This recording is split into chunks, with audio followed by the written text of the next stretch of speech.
So with Saturday's action in round 4 done, I wanted to go for something different here and do a player appraisal for all 4 teams that have played today. I always do one for England, but I thought I'd go for it this time and do France because, people say, why don't you do France? And it's just I don't have all the time, but I've got a bit of time tonight, so I thought I'd go through all the players and talk about maybe a team score as well.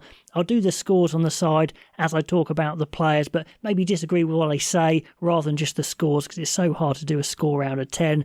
But starting with Ireland, this was their chance. If they get through this game, then the Grand Slam is on, the title is on. But they blew it. Yeah, I think they did blow it. They had plenty of chances, especially in that opening 15 minutes. They completely dominated and they slipped into their patterns. They did what they wanted to do. They played green machine and they couldn't get through. France's defence was excellent sometimes, but Ireland just couldn't make those clean breaks. 2 yellow cards as well, and they conceded a try in both those yellow card periods. That was quite telling. So yeah, not the outing Ireland would have wanted. They didn't capitalise when they had France in positions they wanted, because if you let France play, stay in the game, they're so good when they click, and click they did. So let's go through the players. I'm not going to comment on every single player because there won't be time, but the props, they struggled a bit in the scrum. They were okay, they worked hard, but they were outshone by their French counterparts. The guy in the front row who I thought really looked impressive with Dan Sheehan, he looked as good as I've ever seen him. His try was fantastic. He's so quick, he's so strong. He looks even a bit more beefy than he used to as well. If this guy is not the starting lines hooker, something is wrong. He was great. I'm sure I'll put a great score for him on the side.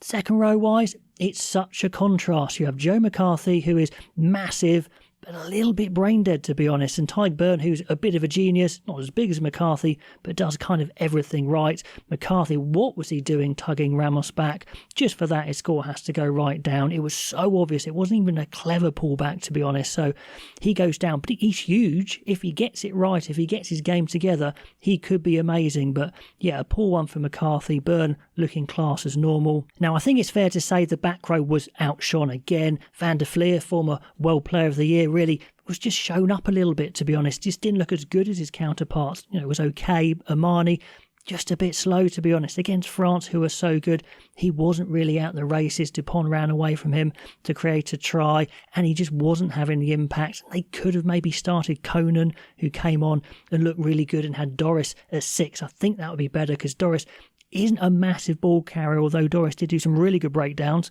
That was impressive. Looking a bit more like a 6, and Conan starting maybe would have been a good call in hindsight, but it's too late now. Jamison Gibson Park was fine, his normal self, I guess, not his best game, but Sam Prendergast is interesting. Let's talk about Prendergast. He can do the most amazing things. His massive goal kick from halfway, fantastic. He can make some nice play, but then he can also amble around as well. He got mugged by Jogu once, I seem to remember. He missed his tackles. That is a problem for him. He's not that quick, but he can be amazing. But would you, hang your hat on him? Would you say this guy can deliver me the big performance and not make mistakes? Probably not. Interception as well late on. So, mixed bag for Prendergast. It's so hard to score because he does great things and then stuff like, what are you doing? The midfield was their worst game of the tournament. Aki was kind of a bit nondescript. We didn't see him so much. He wasn't having that massive impact on the game. He got a boot to the face, yes, and Henshaw just looked a bit slow, to be honest. He looked a bit old. He is a class player. He has been fantastic, but he did get caught for pace a couple of times, and they really missed Ringrose. And this midfield didn't fire. And then they lost both their wingers, which was a massive shame. James Lowe, a late pulling out, and they missed him massively. Calvin Nash is quick, but he's very small. Osborne is a good centre who can cover 15, but he's not a winger. He doesn't have the pace. He struggled a bit under the high ball, and up against Louis Biel-Barry, he looked a bit of a shadow compared to him. So I think he was played out of position, and those wings really struggled. Hugo Keenan, though, was class. His high ball work is amazing in defence and chasing kicks. He creates things. He's got quick feet. Good game for him, I think, definitely. That battle between him and Kinghorn for the starting line shirt is going to be fantastic, but he looked decent as well. On the bench, who looked good? Well, Healy came on for his last home game and scored a really good try, so good score for him, I guess. Conan, I thought, brought a lot of physicality to the game. And to be fair, Ireland finished strong, although France probably knew it was all done anyway, so it's hard to score those substitutes. But let me know what you thought of the Irish players. But yeah, when they had dominance, they couldn't score. And when France got going, my God, they were amazing. One of my players of the tournament has to be Jean-Baptiste Gros. He is amazing, big by name, big by nature, and he's got lovely hands as well. So impressive. Malvaca now is the number one hooker. He was great. They were throwing to the back a lot and his darts were good. Plus he's got that flanker explosiveness. And then obviously you've got Marchand coming off the bench. It's a brilliant 1-2. Not so sure about Antonio. Some questions on his scrummaging, but he's a big dude. Thibaut Flamand is a hell of an athlete. And then you pair him with one of the big guys. Although interesting that Gouliard wasn't so good in this game. And Meafou, when he came on, was fantastic. Really changed the game. Meafou was phenomenal. Bumping, offloading, soft hands. Looks absolute class. He'll probably get his starting spot back. And then they just had a stack of back rowers. Cross was amazing. Buda Hunt, he's an absolute bull of a carrier. And Aldrit was doing unbelievable stuff. That back row of Cross, Buda Hunt, Aldrit. And then the guys that came on as well. We had Jaegu coming on, who's brilliant. Then into the back line. And the bad news is Antoine Dupont's injury. He created a try, but also made some mistakes. And he's actually made quite a few mistakes in this tournament, plus class as well. But if he's out for the final game, that's a big blow. I hope it isn't a long-term injury, because World Rugby would, miss him. Intermac, he just makes things happen. He just ticks it over, if you like. He creates the play. He doesn't do a lot. You wouldn't see him a lot.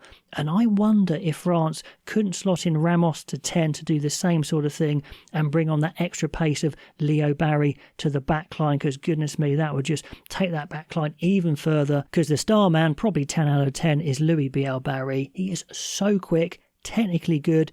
He's really composed as well. His chip and chases were so dangerous, and Ireland just couldn't cope with his pace at times.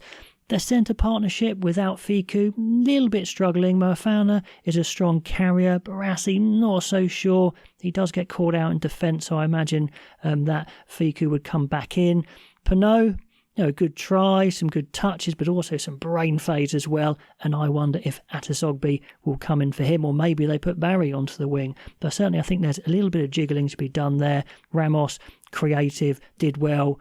Good kicking, but again, pace-wise, not quite as high as some of the others. So, like I said, I would like to see Barry in there and maybe shuffle a little bit, but let me know. And the other guy I haven't mentioned coming off the bench was Luku. They had one back on the bench, and they needed a 9, and they got it. He's experienced, he's creative, his offloads were brilliant, his kicking was brilliant. He's not super quick, he's not Dupont, but goodness me, as a replacement, he did amazing, so he's got to have a great score as well. So when they got into the flow, France were phenomenal. You almost couldn't touch them. They're almost unplayable, as they can go up the middle, they can bump, then they offload, they get in behind you, and they've got the pace out wide as well.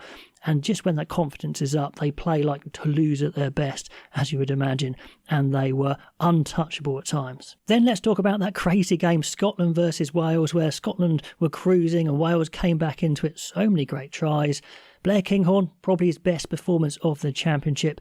So quick, so strong, good under the high ball. When he was competing up against Blair Murray, he was like a giant against a tiny guy.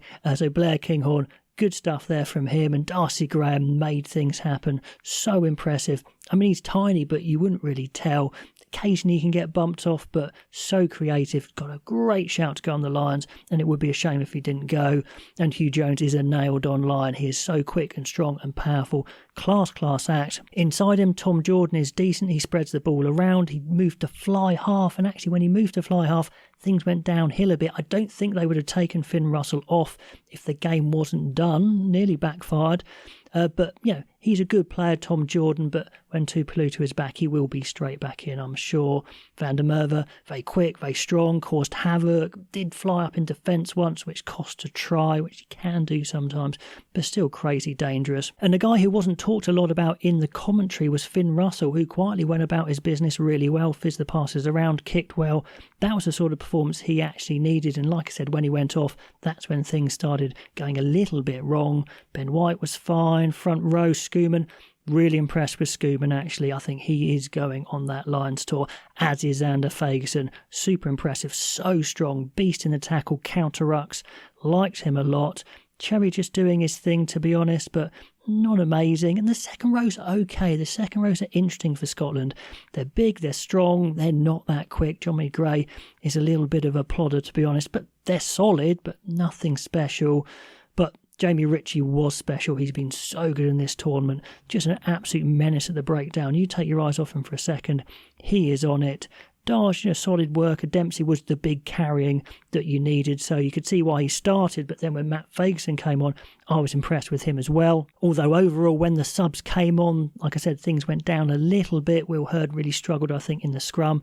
Ashman, not the greatest. Stafford McDowell missed a bad tackle when he came on. Rowe got pushed around a bit. So, yeah, definitely strength and depth, maybe a bit of a question there. So, some good, some not so, but they get the bonus point win. Then finally on to Wales, who came back strongly in their game at the end, and they've just been released. Their shackles have been taken off. They've been allowed to play, and they've got that fire back. It was just going a bit sour under Gatland, and sometimes a change is as good as a rest. And plus, they've got a revitalised attacking system that does seem to be working. They don't have the players to quite compete, but they give it a good crack. And Blair Murray, he was up and down. He did some crazy stuff as well. He flung the ball away for some reason, back to create a try for Scotland when there was no need in their own 22. He's tiny, absolutely tiny, so he's going to struggle in the air, but he's brave, and he can struggle in the tackle a little bit as well, but he gives his all, to be honest. Rogers went off early. Llewellyn hit some big lines. It's what Wales need. He's not the finished article. I think he didn't drift early enough for one of the tries when Kinghorn burnt round the outside, but scored a great one at the end, which actually got them 2 bonus points. So, good attacking work from him. A few big shots as well. Ben Thomas, he's a clever player, he really is, but he's just far too small for international centre. He gets manhandled, gets held up, gets pushed around, but technically he's a decent player. Ellis Mee unfortunately gave away a try by being handed off by Van der Merwe going too high and didn't really get into the game, to be honest. Anscombe is interesting. He's a bit of a kicker, although his kicks at goal looked a bit funny. He's a little bit slow. Yes, he's experienced, but when Jared Evans came on, my God, he was so impressive. So Jared Evans, big boost there. Anscombe, not so good. Thomas Williams, interesting, a player who I thought would explode in this Six Nations. Again, hasn't quite happened for him, but he's getting quick to the ball. He's getting the ball away, but again, still haven't seen those big impacts I thought we would. So, okay. Starting front row, so-so, to be honest. Nothing too special. Will Griff-Johns, a yellow card was so dull, just stood up in the way. Stand-up second row was Stafford Jenkins.